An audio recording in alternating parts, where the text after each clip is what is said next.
Did you know if you're 55 years of age or permanently disabled and own a home, you can take your current property taxes, transfer them to your new home, and be in the same position?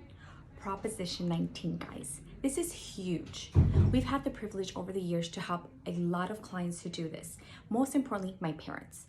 They were in an area, they were not happy, home paid off, taxes, maybe $1,200 a year. I get it. They didn't want to start all over. They said no, but I said, let's do something about it. You're not happy.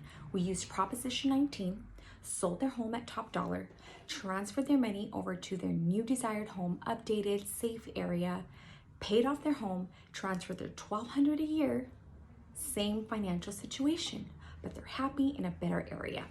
So if you didn't know, now you know.